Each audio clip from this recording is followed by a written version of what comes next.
નમસ્કાર. Standard 10 subject Gujarati second language, ગદ્ય 12 ઝબક જ્યોત, સેશન 1.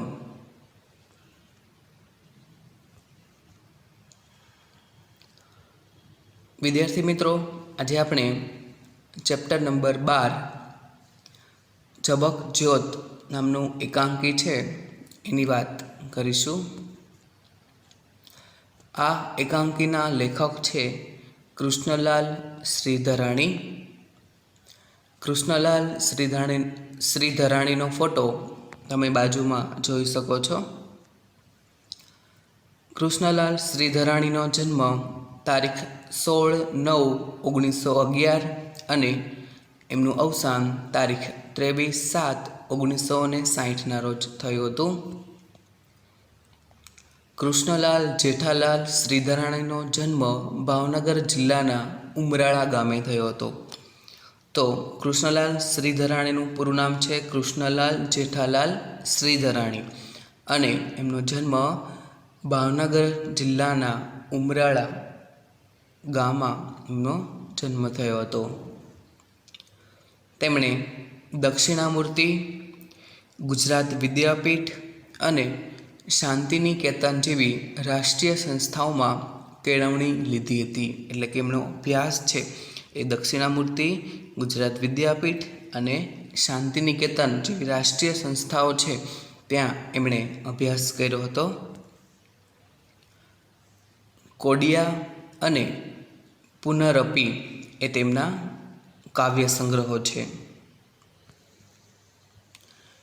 વડલો, મોરના ઈંડા, પિયોગોરી એ તેમના જાણીતા થયેલા નાટકો છે. તેમણે કેટલાક બાળ નાટકો પણ આપ્યા છે, એટલે કે બાળકો માટેના નાટકો પણ એમણે લખ્યા છે. ઇન્સાન મિટા દુંગા સંગ્રહમાં તેમની 8 વાર્તાઓ છે. એટલે કે એમણે 8 વાર્તાઓ પણ લખી છે અને પુસ્તકનું નામ છે ઇન્સાન મિટા દુંગા. પત્રકારત્વ ક્ષેત્રે પણ તેમનું મહત્વનું પ્રદાન રહ્યું છે. એટલે કે પત્રકારત્વમાં પણ એમણે કામ કરેલું છે. તેમને રણજીતરામ સુવર્ણચંદ્રક પ્રાપ્ત થયો હતો. તો એમને સાહિત્ય સેવા માટે એમને ગુજરાત સરકાર તરફથી રણજીતરામ સુવર્ણચંદ્રક પણ આપવામાં આવેલો છે. ભારતના સ્વતંત્ર સંગ્રામ કાળની ઘટના વર્ણવતું આ એકાંકી છે. એટલે કે આજે આપણે જે પાઠ ભણવાના છીએ, જે એકાંકી ભણવાના છીએ, એની અંદર વાત છે ભારતનો સ્વતંત્ર સંગ્રામ. એટલે કે અંગ્રેજો આપણા ઉપર, દેશ પર રાજ કરતા હતા ત્યારે જે સ્વતંત્ર સંગ્રામો થતા હતા તો એ ઘટના અહીં છે. અને એકાંકી એટલે કે 1 અંકવાળું નાટક. એ કાળે, એટલે કે એ સમયે જ્યારે આઝાદી નહોતી મળી એ સમયે, એ કાળે અનેક કુટુંબોમાં પુત્ર પિતા કે કુટુંબીઓ વચ્ચે આવો સંઘર્ષ થયો હતો. એટલે કે જેવો સંઘર્ષ આપણે આ પાઠમાં ભણવાના છીએ એવો સંઘર્ષ એ સમયે પરિવારમાં પિતા પુત્ર વચ્ચે કે અન્ય પરિવારના સભ્યો વચ્ચે આવા સંઘર્ષો થયા હતા. યુવાનો પોતાની આહુતિ આપીને પરિવારને સાચી વાત સમજાવે છે તેનું આ એકાંકીમાં ઉત્તમ રીતે આલેખન થયું છે.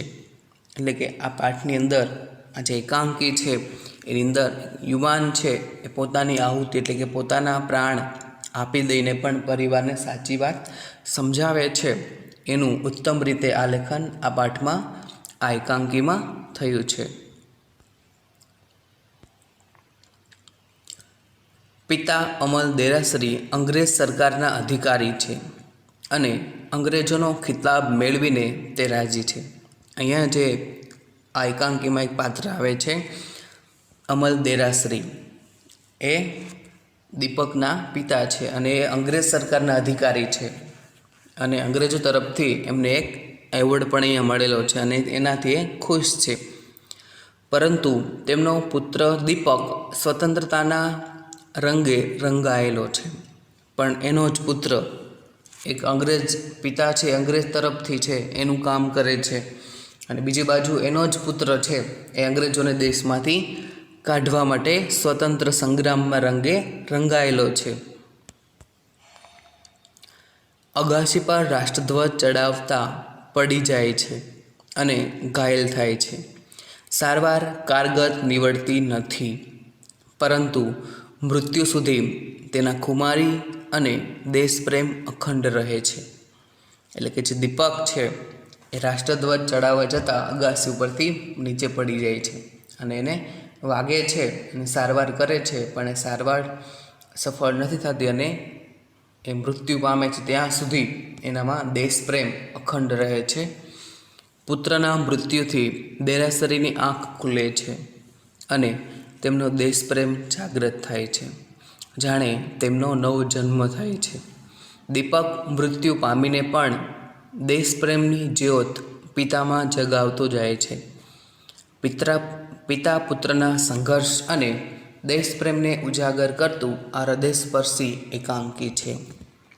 તો આ એકાંકી છે એ પિતા પુત્ર, જે પુત્ર છે એ પિતામાં દેશપ્રેમ કેવી રીતે જગાવે છે એનું હૃદય સ્પર્શ એટલે કે આપણને પણ સ્પર્શ કરી જાય એવું સરસ રીતે આ એકાંકીની અંદર આલેખન થયું છે. દેશપ્રેમને લગતું આ એકાંકી છે. તો આપણે જોઈએ આ એકાંકી.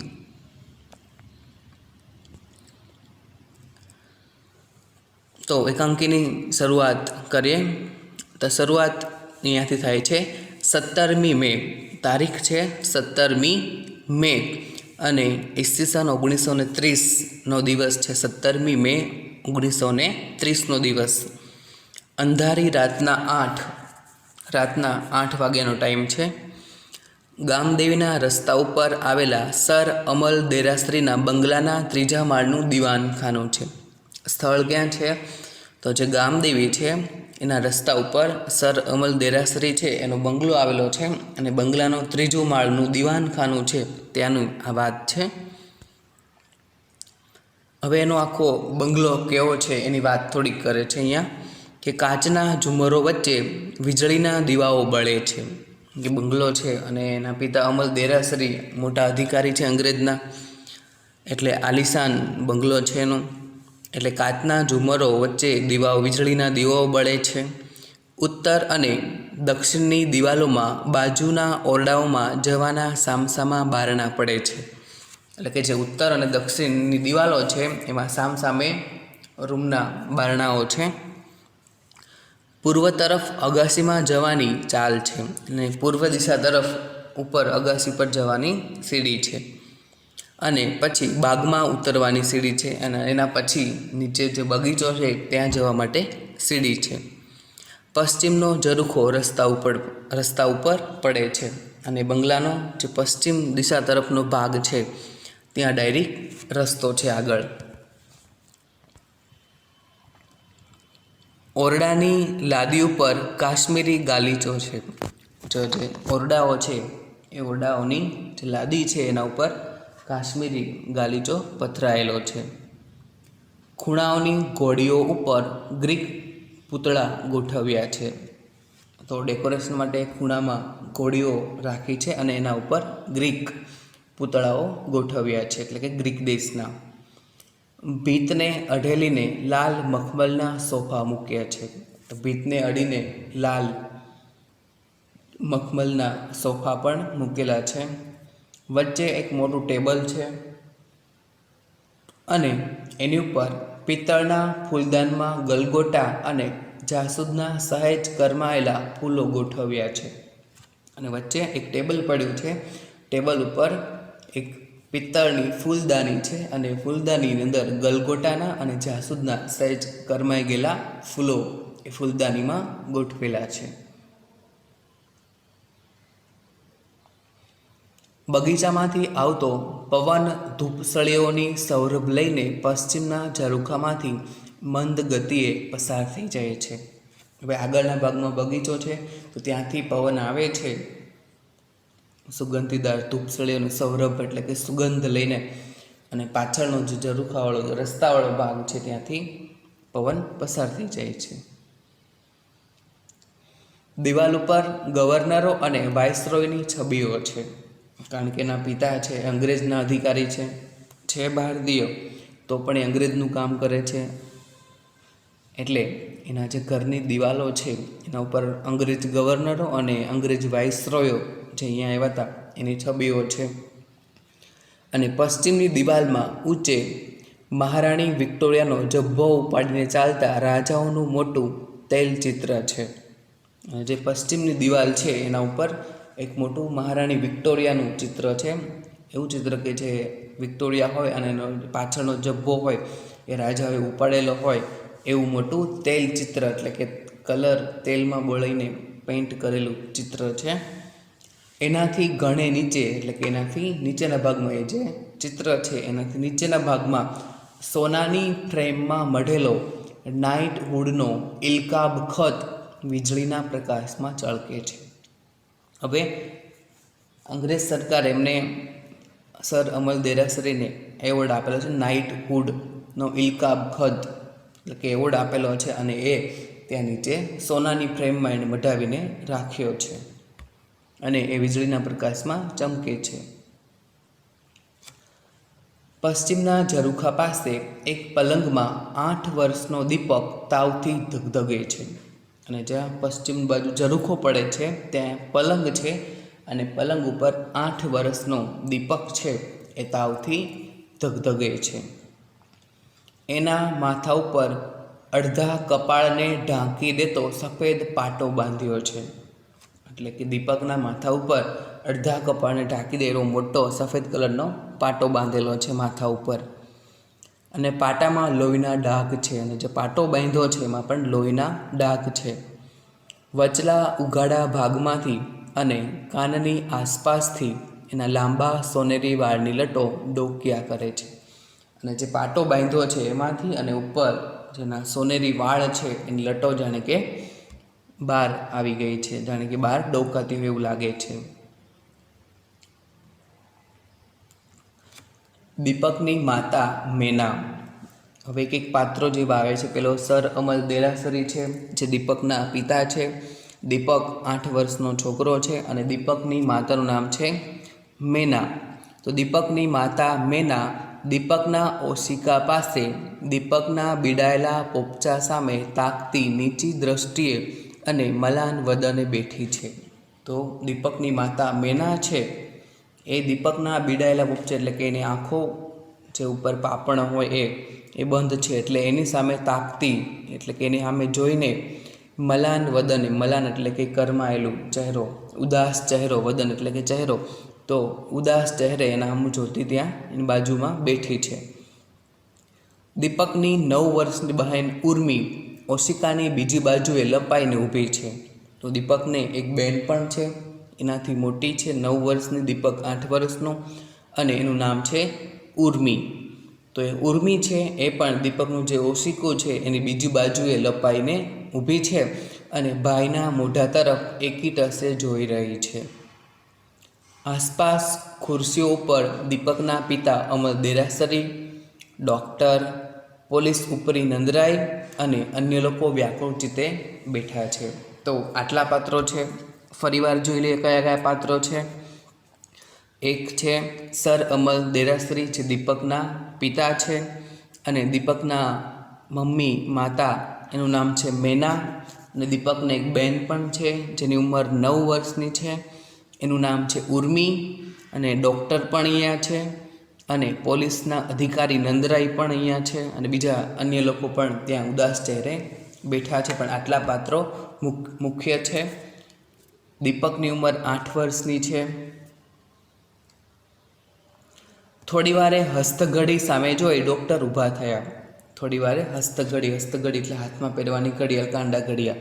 તો થોડીક વારે એ હસ્તઘડીમાં જોઈને ડૉક્ટર ઊભા થયા અને દીપકના ઓશિકા તરફ જાય છે, અને દીપક પાસે જાય છે ડૉક્ટર. તો ડૉક્ટર કહે છે કે મેના બહેન થર્મોમીટર લઈ લો. તો દીપકને થર્મોમીટર મૂકેલું હશે કારણ કે તાવ છે, એટલે ડૉક્ટર કહે છે મેનાબેનને કે તમે એ થર્મોમીટર લઈ લો. તો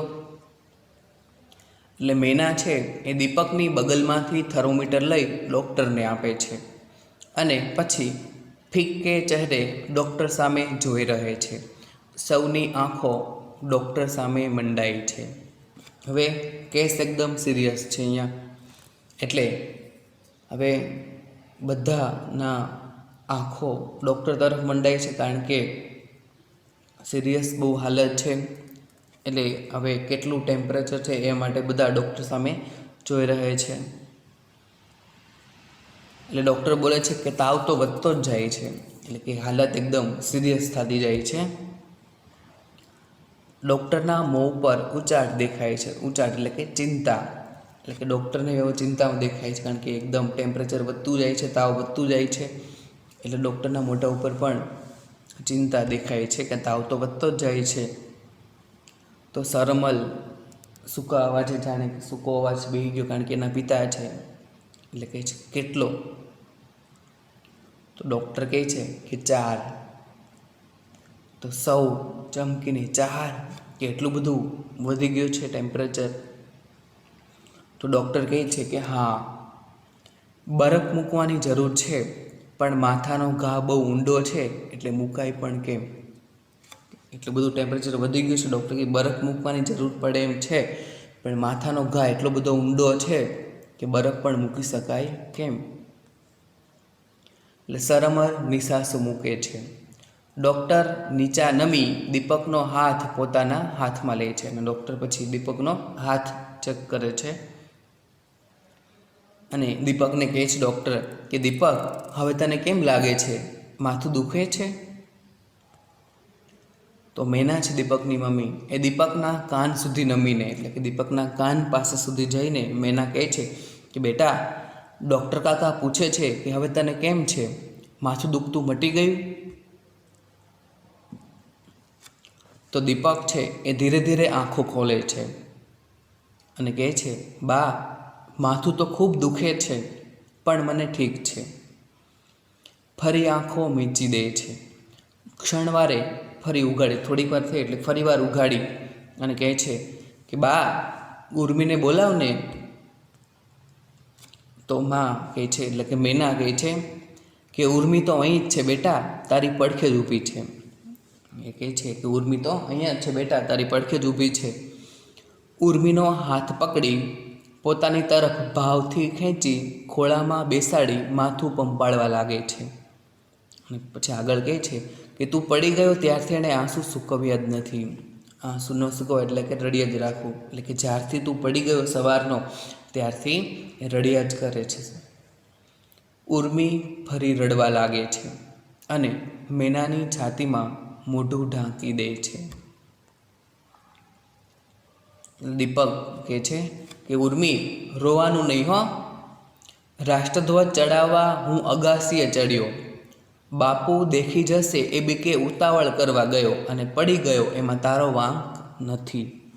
હવે દીપક ચોખવટ પાડે છે ઉર્મી હારે કે ઉર્મી જો, રોવાનું નહીં, રાષ્ટ્રધ્વજ ચડાવતા હું અગાસી. હવે દીપકને કેવી રીતે આ વાગ્યું છે એની વાત કરે તો એ રાષ્ટ્રધ્વજ ચડાવવા માટે અગાસી ઉપર ચડ્યો હતો દીપક.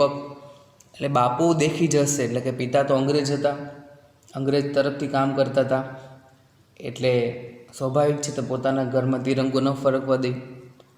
એટલા માટે એને એમ કે દીપકને એવું થયું કે બાપુ જોઈ જશે, એટલે એ જલ્દી કરવા ગયો, ઉતાવળ કરવા ગયો અને એમાં એ અગાસીથી નીચે પડ્યો અને કહે છે કે એમાં તારો વાંક નથી એવું ઉર્મીને કહે છે. તો સર અમલ એના પિતા દીપકના પિતા બોલે કે રાષ્ટ્રધ્વજને વિસરી ઘડી જંપી જા દીપક. વિસરી એટલે કે તું રાષ્ટ્રધ્વજને ભૂલી જા અને ઘડીક જંપી જા એટલે કે સૂઈ જા. એમ એના પિતા કે તું રાષ્ટ્રધ્વજને ભૂલી જા અને ઘડીક સૂઈ જા દીપક. તો નંદરાય જે પોલીસ અધિકારી છે એ કહે છે કે રાષ્ટ્રધ્વજ તો મોકાણ માંડી છે, એટલે કે બહુ કરી છે એમ કે ના તો બહુ કરી છે એ પ્રમાણે કે રાષ્ટ્રધ્વજ તો મોકાણ માંડી છે.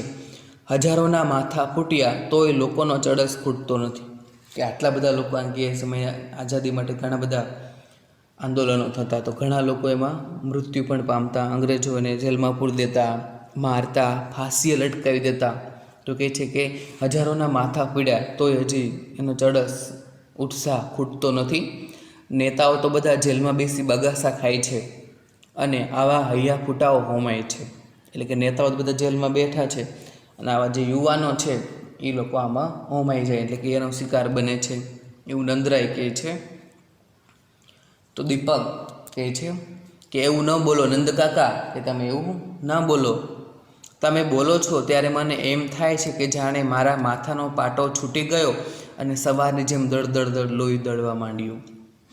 નંદકાકાને રોકે છે અને કહે છે કે તમે એવું ન બોલો. તમે એવું બોલો તો મને એવું લાગે છે જાણે કે મારો આ પાટો છૂટી ગયો અને હવાની જેમ એમાંથી, કારણ કે આ ઘટના સવારે બની. સવારે એ અગાસી ઉપર ચડ્યો અને સવારે પડ્યો, એટલે અગાસીથી પડ્યો એટલે આટલું બધું સિરિયસ કેસ હોય તો વિચારો કેટલું વાગ્યું હશે માથામાં એને. એટલે એવું લાગે કે જાણે કે પાટો છૂટી ગયો અને જાણે દળ દળ દળ લોહી વહેવા માંડ્યું હોય. એટલે સહેજ ફરીને પછી મમ્મી તરફ ફરીને કહે છે પણ બા, હું પડી ગયો ત્યારે રડ્યો નહોતો નહીં? કે હું જ્યારે પડ્યો અગાસી ઉપર આટલું બધું મને વાગ્યું તો હું રડ્યો નહોતો નહીં? પછી આ રીત કહે છે આગળ કે મારાથી રડાય જ કેમ? કે મારાથી રડાય જ કેમ? હું તો રાષ્ટ્રધ્વજ ચડાવતા પડ્યો. હું તો એક સારું કામ કરતો, દેશભક્તિનું કામ કરતો હતો.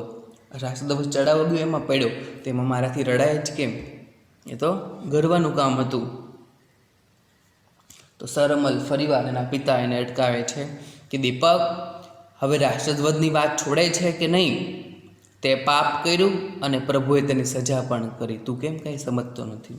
જો એના પિતા અમલ દેરાસરી અંગ્રેજ તરફથી છે તો એ પાપ ગણે. રાષ્ટ્રધ્વજ ચડાવો એમાં એ પાપ કહે છે ને એ પાપ કહે છે.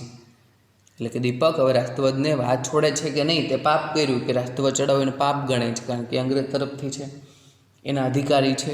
એટલે કે તે પાપ કર્યું એટલે પ્રભુએ તને સજા કરી અને કે તને ત્યાંથી પાડ્યો, તું કેમ કાંઈ સમજતો નથી? તો દીપક કહે છે કે રાષ્ટ્રધ્વજને હું કેમ ભૂલું બાપુ? આંખો બંધ કરું છું ત્યારે જાણે આખું આકાશ સફેદ, લીલા અને કેસરી પટ્ટામાં વહેંચાઈ જાય છે અને અંદર તારાઓનો રેટીઓ પૂરાય છે. આંખો ઉઘાડું છું તોય દિવાલે દિવાલે એ ત્રણ રંગો જ તે. હવે દીપક પૂરેપૂરો દેશપ્રેમથી રંગાયેલો છે, દેશભક્તિમાં રંગાયેલો છે અને કહે છે કે બાપુ, હું રાષ્ટ્રધ્વજને કેમ ભૂલું? કે હું આંખો બંધ કરું તો મને આખું આકાશ જાણે કે એવું લાગે કે સફેદ, લીલા અને કેસરી પટ્ટામાં જાણે કે આખું આકાશ વહેંચાઈ ગયું હોય અને વચ્ચે તારલાઓ રેટીઓ પૂરતા હોય. કારણ કે 1930ની આ વાત છે, ત્યારે આપણો રાષ્ટ્રધ્વજમાં અત્યારે કેમ બસ અચોક ચક્ર છે, તો ત્યારે રેટીઓ હતો. તો કહે છે કે મને જાણે કે તારાઓ છે જાણે કે રેટીઓ પૂરતા હોય એવું લાગે છે અને આંખ ઉગાડું તો એ દિવાલોમાં મને આ ત્રણ જ રંગો દેખાય છે, મને તો રાષ્ટ્રધ્વજ જ દેખાય છે, એવું દીપક કહે છે. તો સર અમલ છે એ કડકાઈથી, પિતા કડકાઈથી કે દીપક, કારણ કે એને ન ગમતું હોય, કારણ કે અંગ્રેજ તરફથી હતા, એના અધિકારી હતા. એટલે ડૉક્ટર કહે છે એને અટકાવે છે, કારણ કે સર અમલે દીપક, કારણ કે દીપકની હાલત સિરિયસ છે એટલે એને ખીજાતા હતા સર અમલ. એટલે વચ્ચે ડૉક્ટર બોલે છે કે સાહેબ, આપ અત્યારે સંભાળી જાઓ, આપ ધારો છો તેથી કેસ વધારે ગંભીર છે. આપની વાતોથી દીપક વધારે ઉશ્કેરાશે, અત્યારે તો પ્રભુ ઉપર. ડૉક્ટરને સમજાવે કે તમે શાંતિ રાખો, એમ કે તમે જેટલું ધારો છો એનાથી કેસ વધારે સિરિયસ છે, ગંભીર છે, એટલે વધારે એને ગુસ્સો દીપકને નહીં કરાવો, અત્યારે તો પ્રભુ ઉપર છોડી દો, કારણ કે મારાથી કંઈ થઈ શકે એમ નથી, કેટલો બધો સિરિયસ કેસ છે. એટલે ડૉક્ટર એને અટકાવે છે. મેના એ આંખોના આંસુ લૂછતી, બેટા બે ઘડી સૂઈ જા ને, બે ઘડી એટલે કે થોડીક વાર, બેટા બે ઘડી સૂઈ જા ને. તો દીપક બોલે કે છે, બા મારા શિક્ષક કહેતા હતા કે કોરિયામાં મારા જેવા હજારો બાળકોએ વાવટા માટે પ્રાણ આપ્યા હતા. એમના પિતાનો એમને યાદ કરી ગૌરવ લેતા, તો એ બાપુ કેમ મારી ઉપર ચીડાય છે? તો દીપકને એમના શાળામાં એમના શિક્ષક કીધું હશે કોરિયામાં કે મારા જેવા હજારો બાળકોએ વાવટા માટે પ્રાણ આપ્યા હતા, અને એના પિતા તો એના માટે એને યાદ કરીને ગૌરવ લેતા કે મારા પુત્રએ દેશ માટે પ્રાણ આપ્યા, અને બાપુ કેમ મારા ઉપર ગુસ્સો કરે છે? એને તો ગર્વ થવો જોઈએ કે દેશભક્તિ માટે મેં આ કામ કર્યું. અને બીજું કે કોરિયા સૌથી વધારે કોઈ દેશમાં દેશભક્તિ વધારે હોય તો એ કોરિયામાં હોય એવું કહેવાય છે કે ત્યાંના લોકોમાં બહુ દેશભક્તિ જોવા મળે. અને ત્યાંની એવી કોઈ ઘટના બની હશે તે યાદ કરાવે છે કે ત્યાંના બાળકો માટે હજારો બાળકોએ પોતાના દેશ માટે પ્રાણ આપ્યા, અને એના પિતા એના માટે ગૌરવ લેતા કે મારા પુત્રએ દેશ માટે પોતાના પ્રાણ આપ્યા. અને મારા પિતા તો જો મારા ઉપર ચીડાય છે, મારા ઉપર ગુસ્સે થાય છે, એને ગર્વ થવો જોઈએ કે મેં દેશ માટે આવું કર્યું છે. તો મેના પાટા ઉપર હળવો હાથ ફેરવતી, બેટા સૂઈ જા ને.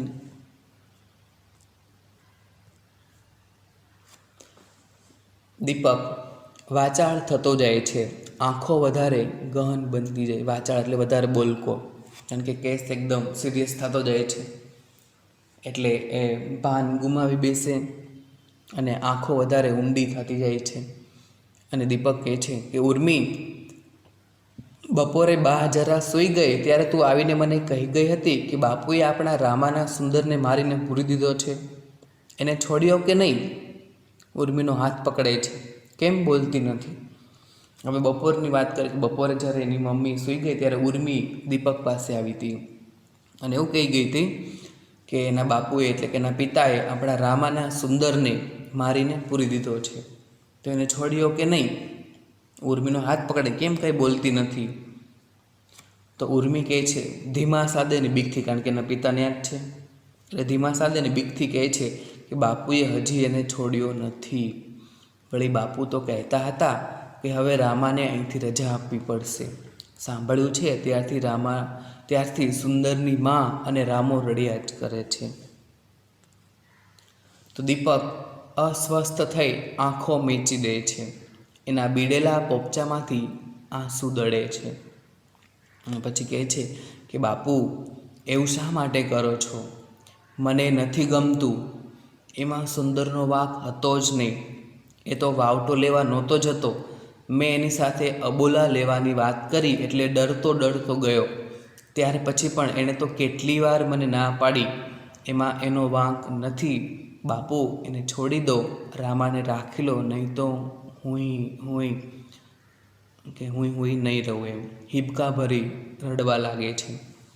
હવે આ ઘટના એવી બની હતી કે સવારમાં જે રામાનો સુંદર છે એના ઘરમાં નોકર છે. તો સવારમાં દીપકે એના સુંદરને કીધું કે તું મારા માટે વાવટો એટલે કે રાષ્ટ્રધ્વજ ને લેવા મોકલ. તો રામાને તો ખબર હોય, સુંદરને તો ખબર હોય એના એટલે એ નહોતો જાતો. એટલે પરાણે દીપકે એને કીધું તું નહીં જતો, હું તારી યાર નહીં બોલું.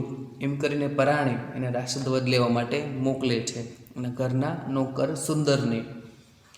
એટલે પરાણે એ લેવા જાય છે, લઈને આવે તોય ઘણીવાર ના પાડે કે ન ચડાવે. એમ અગાસી ઉપર એને ફરકાવે ને એવું કહે છે. અને દીપક તો પણ અગાસી ઉપર ફરકાવે છે અને પડે છે ને આવી ઘટના બને છે. એટલે પિતાને ખબર પડી એટલે તરત એને નોકરને એટલે કે સુંદરને મારીને એને ઘરમાં પૂરી દીધો અને કીધું કે હવે આને અહીંથી રજા આપવી પડશે. ને નોકરને જ્યારથી એને ખબર પડી ત્યારથી રડે જ છે. એટલે આખી જે હવનની ઘટના બની હતી એ કહે છે. એટલે સર અમલને તો એમ જ થાય કે સુંદર વાવટો એટલે કે રાષ્ટ્રધ્વજ લેવા ગયો અને લાવ્યો, એટલે દીપક એને ઉપર ચડાવવા ગયો અને એમાં પડ્યો ને એમાં આખી ઘટના બની ગઈ. એટલે નોકરને મારે પણ છે, તો શું કામ લેવા ગયો? અને મારીને પૂરી પણ દે છે અને કહે છે કે હવે અહીંથી રજા આપી દેવી પડશે. એટલે દીપક એને સમજાવે, ચોખવટ પાડે કે એ તો નહોતો જતો, મેં એને પરાણે મોકલ્યો હતો, એ તો ના જ પાડતો હતો. મેં એની સાથે અબોલા એટલે કે હું અબોલા લેવાનું કીધું ત્યારે એ પરાણે ગયો અને પછી એણે કેટલી વાર ના પાડી. તો પણ મેં મારી જાતે રાષ્ટ્રધ્વજ ફરકાવ્યો છે. એમાં કે એમાં રામાનો એટલે કે નોકરનો જરાય વાંક નથી. બાપુને કે તમે એને રાખી લો, નહીં તો હું નહીં બચું એમ કહે છે. કહેવા જાય છે પણ બોલતો નથી. તો સરમલ ગળગળા થઈ એટલે એકદમ રડવા જેવા થઈને ગળગળાથી દીપકના ઓશિકા પાસે જાય છે અને એના માથે હાથ મૂકે છે અને કહે છે કે બેટા તું કહીશ એમ કરીશ, પણ હમણાં તું સૂઈ જા. દીપક કહે છે બેટા તું જેમ કેમ હું કરીશ, પણ હમણાં તું સૂઈ, કારણ કે એને આરામની જરૂર છે. કેસ એકદમ સિરિયસ છે એટલે કે તું કેમ હું કરીશ, પણ અત્યારે તું સૂઈ જા, એવું એના પિતા કહે છે. તો દીપક એવું કહે છે કે બાપુ તમે મારી પાસે જ બેસો ને, અને તુંય ઉર્મી, અને બા તને તો ઊંઘ આવે તોય ઉઠીશ નહીં હો. આજે તમે સૌ મારી પાસે જ રહેજો, પાસે જ હો. હવે દીપક એવું કહે કે બાપુ તમારી પાસે બેસો. ઉર્મીને કે તું પણ બેસ.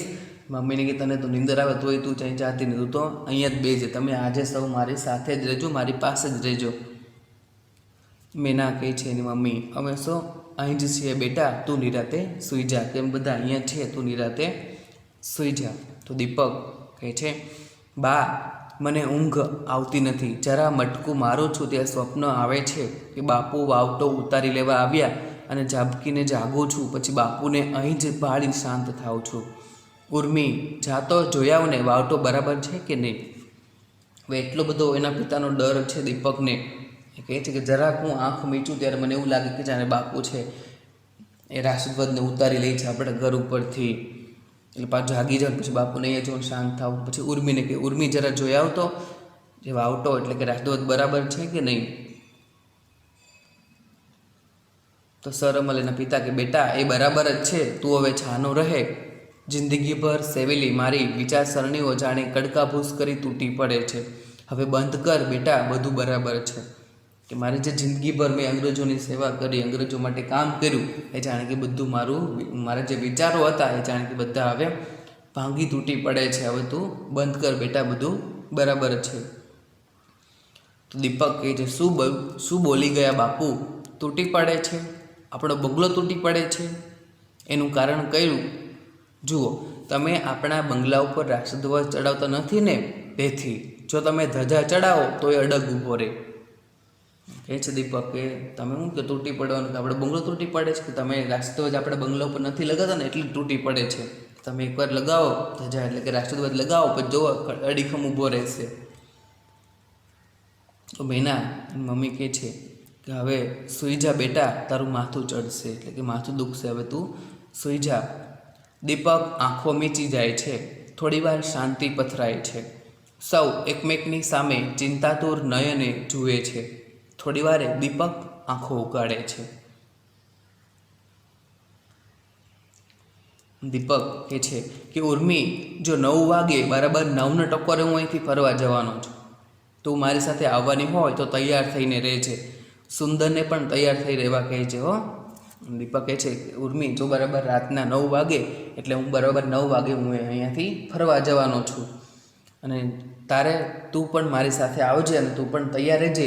અને સુંદરને એટલે કે જે નોકર હતો ઘરનો એને પણ તૈયાર થવાનું કહી દેજે, ઉર્મીને કહે છે દીપક. ફરી આંખો મીચી જાય છે. ડૉક્ટર હરી હરી કરતાં અસ્વસ્થ થઈ ઓરડામાં આમ તેમ ટહેલવા લાગી છે. ખબર છે સિરિયસ કેસ વધારે થતો જાય છે. સર અમલ અસહ્ય થવાથી બારીમાં જઈ આંખો લૂછે છે. મેનાની આંખોમાં શ્રાવણને ભાદરવો છે. શ્રાવણને ભાદરવો એટલે સતત રડીએ રાખવું, આંસુ આવવા સતત. દીપક થોડી વારે ફરી આંખો ઉગાડે, થોડીક વાર એટલે ફરી વાર દીપક આંખો ઉગાડે છે અને કહે છે કે બા તું આવીશ ને, બાપુનું કામ નથી, આપણે જંગલમાં જઈને વાવટો ખોડીશું, ત્યાં કોઈ આવશે તો તકરાર કરીશું હો. અને કહે છે કે બા નહીં, કહે છે મમ્મીને બા તું આવીશ ને, બાપુનું કામ નથી, કારણ કે બાપુ તો અંગ્રેજ તરફથી કામ કરે છે, એનું કામ કરે કે બાપુને આપણે નથી લઈ જવા, એનું કંઈ કામ નથી. કહે છે કે આપણે જંગલમાં જઈશું અને ત્યાં વાવટો ખોડી, વાવટો એટલે કે રાષ્ટ્રધ્વજ, આપણે ત્યાં રાષ્ટ્રધ્વજ ખોડીશું અને ત્યાં કોઈ આપણને રોકવા આવશે, કોઈ ના પાડશે તો આપણી યારે તકરાર એટલે કે ઝઘડો કરીશું. ફરી આંખો મીચી જાય છે, એનો શ્વાસ ચડતો જાય છે, એટલે કે હાલત એકદમ સિરિયસ થતી જાય છે. એટલે આંખો બંધ કરે છે અને શ્વાસ એકદમ એનો ચડી જાય છે. તો આજે આપણે આ સેશનમાં અહીંયા સુધી રાખીશું. નમસ્કાર.